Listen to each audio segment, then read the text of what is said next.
Attending the Asian Financial Forum is Ksenia Yudaeva of the Bank of Russia, and she joins me right now. Thank you very much indeed for joining us today. Really looking at the currency crisis in Russia, do you see that ultimately being alleviated in 2015? Recently we saw a considerable decline in the oil price.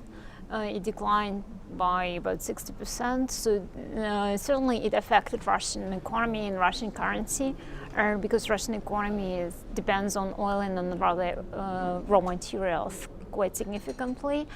However, I think that we see at least some kind of local stabilization of the oil price, and it also brings stability to the Russian exchange rate as well. Gradually, it's a tighter economic policy that you have all around, is that right? Well, it's tight in monetary policy, but not as tight as would have needed to stop exchange rate depreciation, right? So there is a trade-off there, and we tighten policy to prevent inflation rise, but we allowed exchange rate to depreciate, and through this give a space for economy to adjust. And really, so far as the Russian economy is concerned, how do you see the sort of near-term performance? I mean, do you see this as being pretty well the same as in 2014, or do you expect actually something of a recovery in 2015? In 2014, economy was actually quite stable, right? We had not very high, but still some growth. And given that most of the shocks happened in the very end of 2014, so probably the beginning of 2015, we'll see some decline in GDP.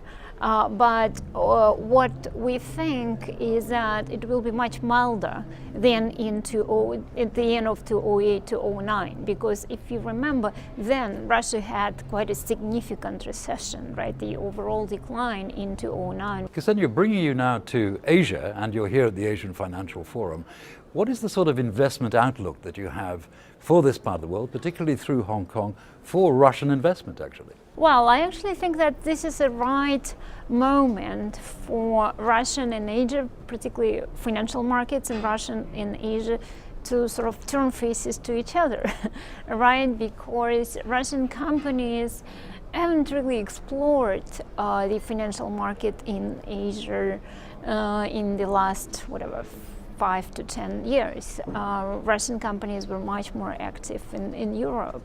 But importance of Asia, importance of China for the Russian economy is growing. So does that mean that you rate Hong Kong certainly as a financial center that is well regulated, and therefore it's sort of one of those centers that you want to do business with? Yes, absolutely.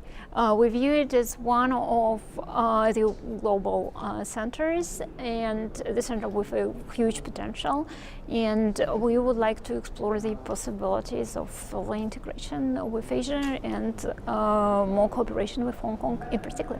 And attending the Asian Financial Forum, what's your impressions of the forum that you've seen so far? I was actually quite impressed. I think that this is a very good venue where investors from all over the world can come to discuss a global issue and Asian issues, right? And to learn more about opportunities here in Asia and opportunities for cooperation between a Hong Kong market, Asian markets, and other parts of the world.